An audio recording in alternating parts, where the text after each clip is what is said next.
Mikronesia merupakan salah satu negara yang berdiri di atas permukaan Samudra Pasifik, yang merupakan salah satu negara federal dengan 4 negara bagian yang pernah diduduki oleh Spanyol dan Jerman, yang kemudian mengakui kedaulatan mereka pada tanggal 3 November 1986. Mikronesia mengandung sistem hukum yang dianut oleh Amerika Serikat, yakni mengenai Anglo-Saxon. Maka dari itu, pada dasarnya Anglo-Saxon tersebut memiliki refleksi hukum yang lebih ekstra dalam menjangkau kebutuhan hukum, dan salah satu aspek yang memang dibutuhkan di negara yang berada di Samudra Pasifik tersebut, karena secara daratan mereka cukup jauh dari negara Anglo-Saxon pada hal tersebut diadopsi pada tahun 1978 dengan adanya pembagian berdasarkan hukum asing yang berasal dari Anglo-Saxon, yakni Amerika Serikat, dengan pembagian eksekutif, legislatif, dan yudikatif. Mikronesia memiliki Compact of Free Association pada Amerika Serikat, sehingga sebagian komoditas atau ruang lingkup pergerakan negara tersebut diserahkan atau mengikuti kebijakan yang berlaku di Amerika Serikat.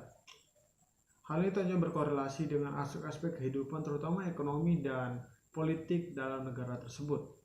Alokasi sumber daya alam dan sumber daya manusia diberikan Mikronesia terhadap Amerika sebagai wujud kerjasama lintas multisektoral. Hal ini ditandai dengan adanya kebebasan bagi warga negara Mikronesia untuk mendaftarkan diri sebagai anggota tentara nasional di Amerika Serikat. Dan tentunya Amerika Serikat mendapat salah satu impact-nya, yakni mengenai pendudukan militer mereka di Mikronesia.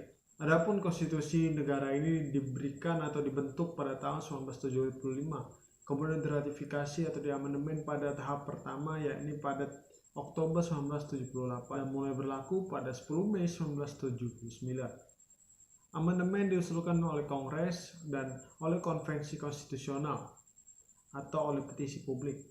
Pengesahan dalam hal ini minimal disetujui oleh 3/4 suara forum. 3 poin penting dalam suatu negara, yakni mengenai kekuasaan eksekutif, yang dalam hal ini Mikronesia menganut sistem presidensial, yakni di mana kepala negara dan kepala pemerintah dipegang oleh salah satu jabatan fungsional, yakni presiden. Kemudian kabinet adalah wakil dan anggota yang ditunjuk langsung oleh presiden selaku pemilik hak prerogatif dalam menjalankan roda pemerintahan. Pemilihan presiden dan wakil presiden dipilih secara tidak langsung melalui senator melalui tahapan kongres. Kemudian kita akan membahas salah satu aspek dalam kehidupan res politika, ini legislatif, atau yang lebih dikenal dengan pembuat undang-undang. Pada tatanan legislatif menganut sistem unikameral yang beranggotakan 14 orang. Sedangkan pada aspek yudikatif atau kekuasaan kehakiman, Mikronesia menganut pengadilan tertinggi berada pada Mahkamah Agung mereka.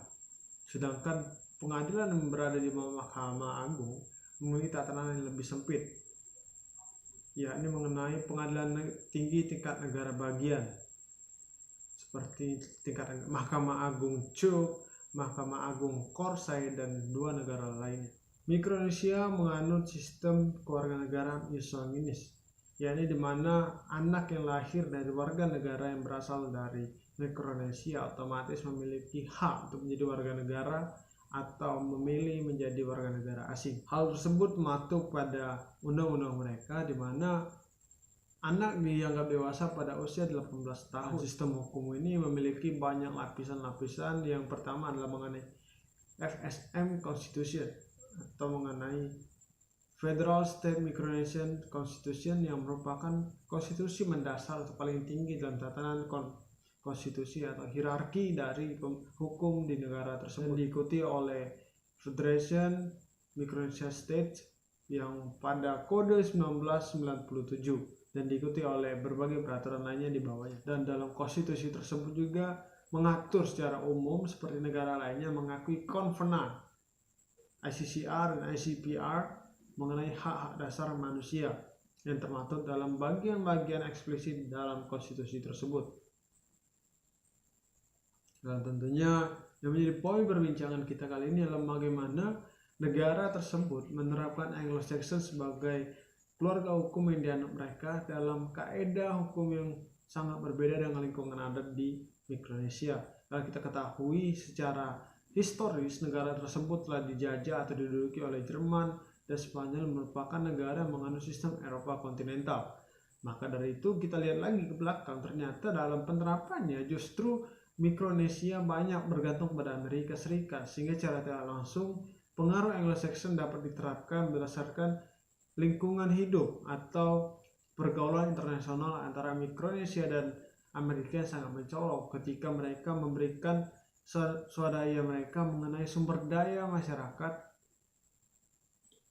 Hal ini terlihat dari mana sumber daya manusia mereka dapat melamar menjadi anggota Tentara Nasional Amerika Serikat, dan Amerika Serikat dapat menduduki wilayah mereka sementara untuk menyerahkan tenaga militer mereka untuk latihan perang. Hal ini merupakan suatu contoh simbiosis mutualisme antara kedua negara tersebut yang terdapat dalam COFA,